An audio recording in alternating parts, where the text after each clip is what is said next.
الحمد لله نحمده ونستعينه ونستغفره ونؤمن به ونتوكل عليه ونعوذ بالله من شرور أنفسنا وسيئات أعمالنا من يهده الله فلا مضل له ومن يضلل فلا هادي له وأشهد أن لا إله إلا الله وحده لا شريك له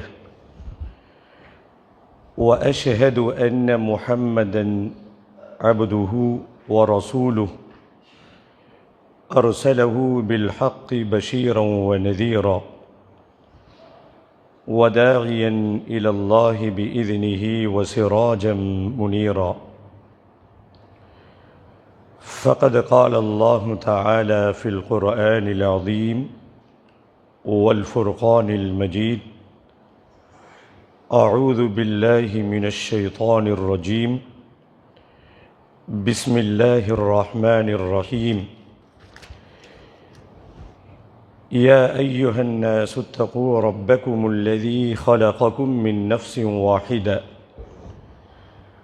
وخلق منها زوجها وبث منهما رجالا كثيرا ونساء واتقوا الله الذي تساءلون به والأرحام إن الله كان عليكم رقيبا يا أيها الذين آمنوا اتقوا الله حق تقاته ولا تموتن إلا وأنتم مسلمون يا أيها الذين آمنوا اتقوا الله وقولوا قولا سديدا يصلح لكم أعمالكم ويغفر لكم ذنوبكم ومن يطع الله ورسوله فقد فاز فوزا عظيما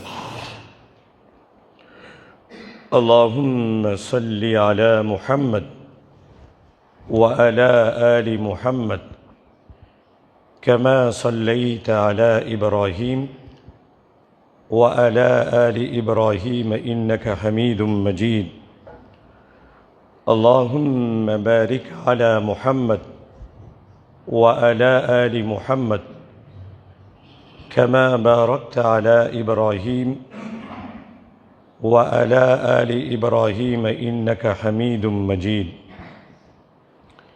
رضيت بالله ربًا وبالإسلام دينا وبمحمد صلى الله عليه وسلم نبيا எல்லா புகழும் புகழ்ச்சியும்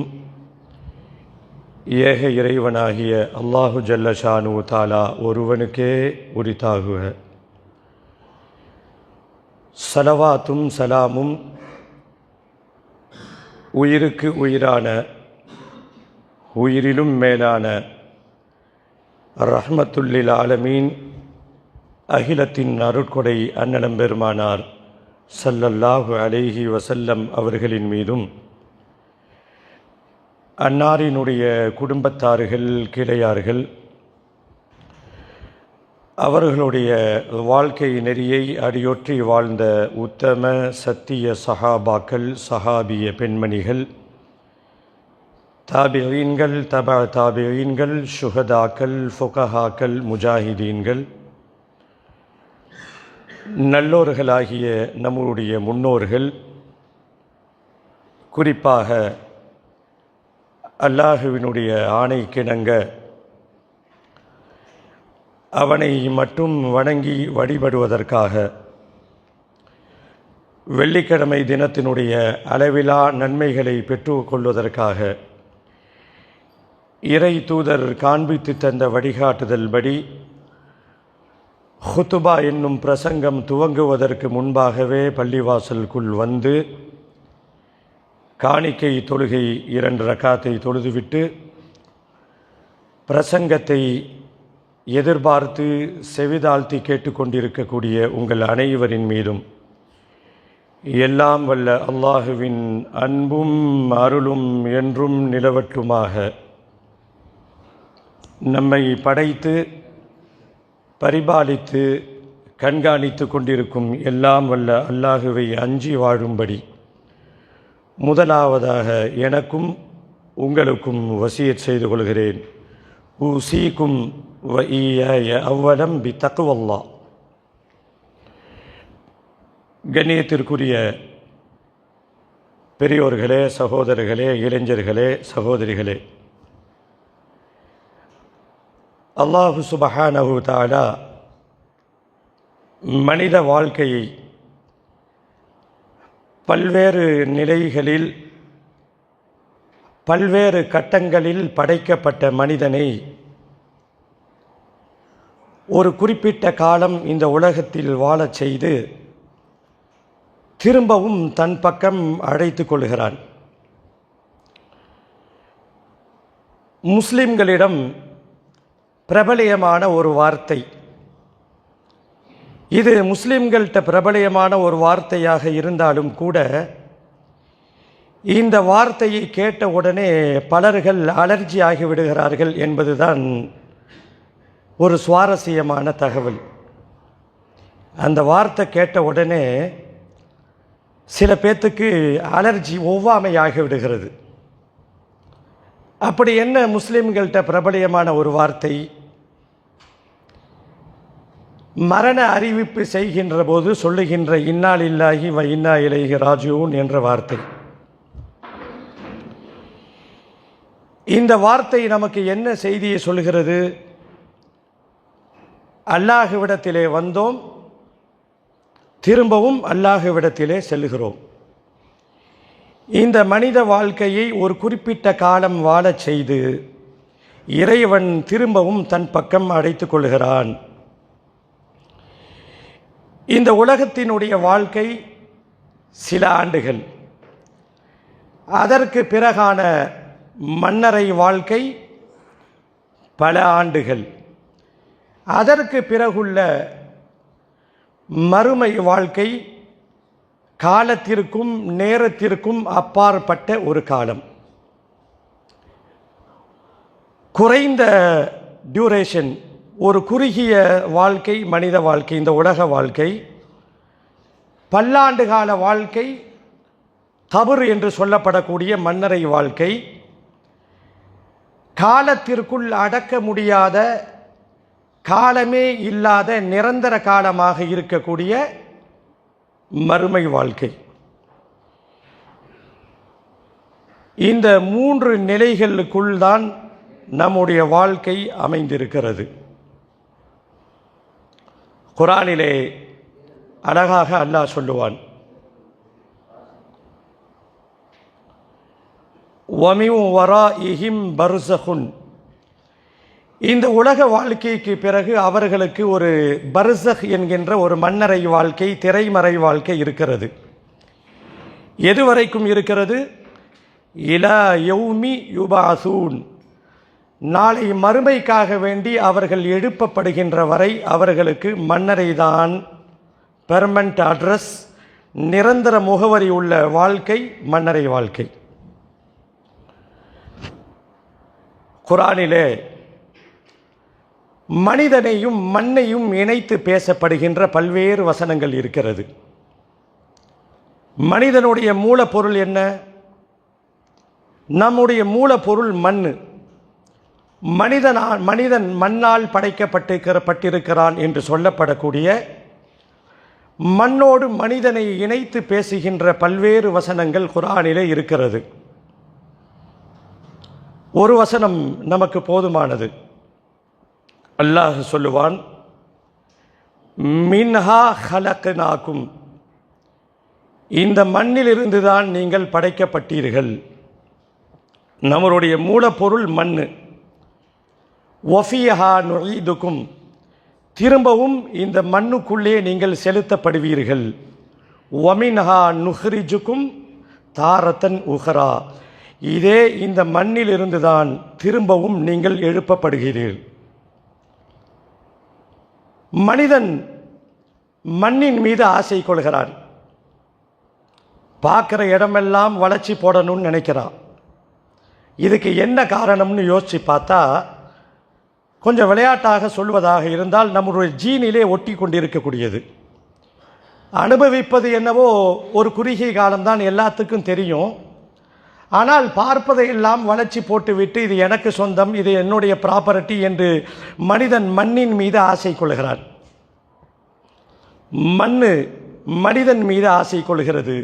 இந்த இருவருடைய ஆசையிலே யாருடைய ஆசை நிராசையானது, யார் வெற்றி பெற்றார்கள் என்று பார்த்தால் மண்ணு ஜெயித்தது, மனிதன் தோற்று போய்விட்டான். ஒரு கற்பனை, மண்ணு மனிதனை பார்த்து பேசுகிறது. பார்க்குற இடத்தெல்லாம் வளைச்சி போடணும்னு நினைக்கிறிய தம்பி, எதுவும் உனக்கு நிரந்தரம் இல்லை. இது எனக்கு வேணும், அது எனக்கு வேணும், இது என் பேர பிள்ளைக்கு வேணும், கொள்ளு பேரனுக்கு வேணும், கொள்ளு பேத்திக்கு வேண்டும் என்றெல்லாம் வளைத்து போடுகிறாயே. மண்ணு மனிதனை பார்த்து அற்புதமான மெசேஜ் சொல்வதை போல ஒரு கற்பனை. மண்ணை பார்த்து மனிதன் கேட்கிறது, பார்க்கறதெல்லாம் வளைச்சி போடுன்னு நினைக்கிறியே, கடைசியில் நீ என்கிட்ட தான் வந்து சரண்டர் ஆகணும், என்னிடத்தில் நீ மண்டியிட்டாக வேண்டும். அப்பொழுது நான் உனக்கு தரக்கூடிய இடம் எவ்வளவு தெரியுமா? ஏக்கர் கணக்கில் தரமாட்டேன், பல ஸ்கொயர் ஃபீட்டுகள்லாம் தரமாட்டேன், ஒரு 6 அடிக்குள் தான் நீ புகழ வேண்டும். உன்னுடைய புகுந்த வீடு, நீ தஞ்சம் புகக்கூடிய இடம் என் இடம்தான் என்று மனிதனை பார்த்து பேசுகிறது. மனிதன் மண்ணின் மீது ஆசை கொள்கிறான், மண்ணு மனிதன் மீது ஆசை கொள்கிறது. கடைசியில் மண்ணு ஜெயித்தது, மனிதனுடைய வாயிலே மண்ணு போடப்படுகிறது. இதுதான் பிராக்டிக்கல், யதார்த்தமான ஒரு விஷயம். இன்றைய காலம் அறிவியலுடைய உச்சத்திலே இருக்கக்கூடிய இந்த காலத்தில் இன்னும் எத்தனை காலத்தில் தான் கபரை பற்றி நீங்கள் பேச போகிறீங்க? மண்ணறையில் கேள்விக்கு இருக்குன்னு சொல்கிறாங்க, மண்ணறையிலே தண்டனை இருக்கிறது என்று சொல்லுகிறார்கள், மண்ணறையிலே வேதனை இருக்கிறது என்று சொல்லுகிறார்கள். இதெல்லாம் இன்றைக்கு சாத்தியமா என்று கேள்வி கேட்போரும் இன்றைக்கு இருக்கிறார்கள். மெத்த படித்தவர்கள், மெத்த புத்திசாலிகள், மேதாவிகள் எல்லாம் இந்த வினாவை எழுப்புவதுண்டு.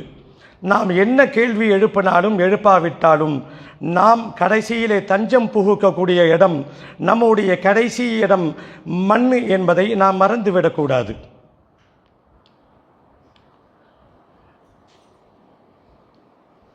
இந்த வாழ்க்கை, இந்த உலக வாழ்க்கையை ஒரு வாழ்க்கையாக நாம் எடுத்துக்கொண்டால், இது ஒரு வாழ்க்கை என்று நாம் உதாரணத்துக்கு எடுத்துக்கிட்டால் இது ஒரு வாழ்க்கையே அல்ல.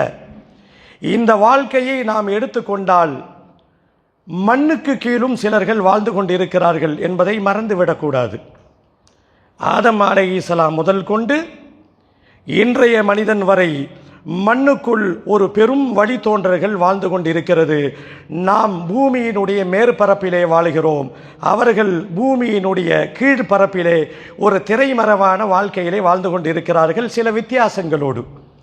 அதுவும் வாழ்க்கைதான், நாம் வாழ்கிற வாழ்க்கையும் வாழ்க்கைதான். சில வித்தியாசங்களை அல்லாஹ் அமைத்திருக்கிறான். நம்முடைய சிந்தனை, நாம் அடுத்த கட்டத்திற்கு போகக்கூடிய இடம் மண்ணறை என்பது எந்த நேரத்திலும் நம்மை எச்சரித்து கொண்டே இருக்க வேண்டும். இந்த உலக வாழ்க்கையினுடைய யதார்த்தத்தை நாம் ருசித்து ரசித்து அதிலே மூழ்கி விடாமல், இது தற்காலிகமானது தான், இது நிரந்தரமற்றது, எவ்வளவு சொத்துக்களை வளைத்து போட்டாலும், எவ்வளவு ப்ராப்பர்ட்டி எனக்கு சொந்தமானதாக இருந்தாலும், ஒரு 6 அடி தான் எனக்கு சொந்தம் என்ற சிந்தனை சதாவும் மனிதனுடைய உள்ளத்திலே ஒலித்து கொண்டே இருக்க வேண்டும் என்பதற்காக மார்க்கம் பல்வேறு செய்திகளை நமக்கு சொல்லித் தருகிறது.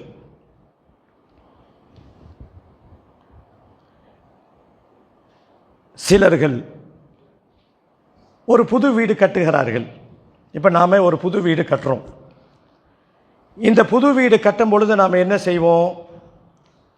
வீடு கட்டுகின்ற வரை அந்த வீட்டுக்குள்ளே போய் அடிக்கடி பார்த்துக்கிட்டே இருப்போம். வெளிநாட்டிலே இருப்பவர்களாக இருந்தால் வீடியோ காலின் மூலமாக அவர்கள் கட்டிய வீட்டை ரசித்து பார்ப்பார்கள்.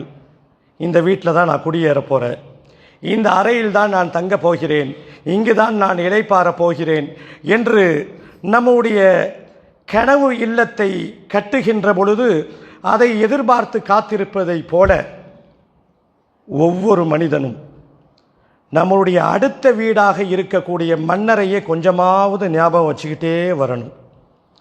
நாம் செல்லக்கூடிய அடுத்த இடம் மண்ணறை தான். நாம் இங்கே இருந்து கடந்து போய்விட்டால் நம்மை கொண்டு போய் ஏதோ ஒரு பெரிய இடத்துலலாம் வைக்க மாட்டாங்க. எவ்வளவு பெரிய விஐபிகளாக இருந்தாலும் சரி, எவ்வளவு பெரிய பட்டம் படித்தவர்களாக இருந்தாலும் சரி, அறிவியலை கரைத்து குடித்தவர்களாக இருந்தாலும் சரி, நாம் செல்லக்கூடிய அடுத்த இடம், நாம் புகக்கூடிய அடுத்த இடம் மண்ணறை என்பது மறந்துவிடவே கூடாது. எப்படி நாம் ஒரு வீடை கட்டிகிட்டு இருக்கும் பொழுது அதிகமாக அடிக்கடி போய் அந்த வீட்டை நாம் பார்க்குறோமோ, அதே போல் எங்கெல்லாம் மண்ணறைகள் கண்ணிலே தென்படுகிறதோ, நமக்கு சுற்றி நிறைய மண்ணறைகள் இருக்கிறது, அந்த வழியாக தான் நாம் போகிறோம். என்றைக்காவது ஒரு செகண்ட் நம்மளுடைய சிந்தனை அப்படியே டியூன் ஆகி அந்த மண்ணறையின் பக்கம் சென்றிருக்கிறதா? செல்லணும் சகோதரர்களே. நம்மை அச்சுறுத்துவதற்கு சொல்லப்படக்கூடிய செய்தி அல்ல. நாம் ஏற்றுக்கொண்டாலும் சரி, நாம் நம்ப மறுத்தாலும் சரி, விழுங்குவதற்கு கசப்பாக இருந்தாலும் சரி, இதுதானே உண்மை, இதுதானங்க உண்மை. நாம் அடுத்து செல்ல இருக்கின்ற அந்த புகுந்த வீட்டை, மண்ணறையை ஒரு நாளைக்கு ஒரு தடவையாவது பார்த்துக்கிட்டு வரணும். குறைந்தபட்சம் நம்மளுடைய பாதையிலே இருக்கக்கூடிய மண்ணறைகளை சந்திக்கும் பொழுது, அதனால தான் இஸ்லாம் என்ன சொல்லுது அப்படின்னா, நீங்கள் மண்ணறைகளை கடந்து செல்லுகின்ற பொழுது மண்ணறை வாசிகளுக்கு சலாம் சொல்லுங்கன்னு மார்க்கம் சொல்லியிருக்கு. இப்போ இங்கேருந்து நாம் அப்படி போனோம் அப்படின்னா கபர்ஸ்தானை கடக்காமல் நம்மால் செல்லவே முடியாது. எந்த பக்கம் எந்த வேலைக்கு போனாலும் சரி, மண்ணறைகளை ஒரு விசிட் பார்த்துட்டு நாம் போவோம். இப்போ இந்த பார்த்துட்டு எல்லோருமே போகிறோம். ஆனால் சிந்திப்பவர்கள் சிலர்கள், சிந்தித்து தங்களுடைய செயல்களை செதுக்கிக் கொள்பவர்கள் சிலர்கள், சிந்தித்து பார்த்து தன்னை இரையச்சம் உள்ளவர்களாக மாற்றிக்கொள்பவர்கள் சிலர்கள், இந்த மண்ணறையை யோசித்து பார்த்து தங்களிடத்தில் இருக்கக்கூடிய குணக்குறைகளை எல்லாம் மீட்டு கொள்பவர்கள் சிலர்கள். அவர்கள் புத்திசாலிகள். அப்போ நாம் என்ன செய்யணும்? நாம் எதிர்கால கனவு இல்லத்தை கட்டுகின்ற பொழுது எப்படி அதை அனுதினமும் பார்த்து ரசிப்போமோ, ஒவ்வொரு செங்கலாக தடவி பார்த்து ரசிப்போமோ, குறைந்தபட்சம் நம்மளுடைய அடுத்த வீடாக இருக்கக்கூடிய மண்ணறையை அது எந்த இடத்துல நம்ம அடக்க போகிறாங்கலாம் நமக்கு தெரியாது. இது யாருக்கும், எந்த விஞ்ஞானிக்கும் தெரியாது. குர்ஆனிலே அல்லாஹ் சொல்லிவிட்டான், ஒமா ததிரி நஃப்சும் பி ஐயி அருளின் தமூத். நீங்கள் எந்த பூமியில் மௌத்தா போகுவீங்கன்னு எந்த ஆத்மாவுக்கும் தெரியாது. சொந்த வீட்டிலா, பேர பிள்ளைகள்லாம் பக்கத்தில் இருக்கும் பொழுதா, அல்லது ஆகாயத்திலே பயணித்து கொண்டு இருக்கும் பொழுதா? போன வாரம் கூட நாம் சொன்னோம், விமான விபத்து. புறப்பட்டவர்கள் 3 நிமிடத்திற்குள் அவர்களுடைய கனவுகள் எல்லாம் தவிடு முடியாகி, அவர்களுடைய உடல் கூட கிடைக்காத வெறும் ஏதோ ஒன்றை சுற்றிவிட்டு இதுதான் உடல் என்பதாக போர்த்தி கொண்டு வரப்பட்ட அந்த கோர காட்சிகளை எல்லாம் பார்த்து இலங்காதவர்கள், கலங்காதவர்கள் யாருமே இருக்க முடியாது. என்னன்னா, மற்றவர்கள் இதை ஒரு மெசேஜாக எடுத்துக்கொள்வார்கள். முஸ்லிம்களை பொறுத்த வரைக்கும் தனக்குள்ள பாடமாக அவன் எடுத்துக்கொள்வான். டேக் ஆஃப் ஆகுது ஃப்ளைட்டு, எவ்வளவு கனவோட இந்த வரக்கூடிய அந்த அவங்களுடைய காட்சிகள்லாம் பார்க்கும் பொழுது, சிறு குழந்தைகள் டாக்டராக வேண்டும் என்று கனவிலே பயணித்தவர்கள், பெற்றோர்களை கவனிக்க வேண்டும் என்று பயணித்தவர்கள், இப்படி விதவிதமாக கனவோடு பயணித்த விமான விபத்திலே பயணித்த 3 நிமிடத்திற்குள் அவர்களுடைய கனவுகளெல்லாம் கலைந்து போய் உடல் கூட கிடைக்காமல் வெறும் சாம்பலாக கரிக்கட்டைகளாக மாறிய அந்த காட்சிகளை பார்ப்பவர்கள் கண் கலங்குவார்கள். நாம் என்ன செய்யணும்னா, நம்முடைய ஃப்யூச்சர் எப்படின்னு நமக்கு தெரியாது. நாம் ரொம்ப கற்பனை பண்ணி வாழ்கிறோம். இப்படி இருக்கணும், அப்படி இருக்கணும், யதார்த்தமான வாழ்க்கையை வாழ்ந்து விட்டு செல்ல வேண்டும். மார்க்கம் அப்படித்தான் சொல்லுகிறது. இந்த உலகத்தில் நீ எப்படி வாழணும்னா,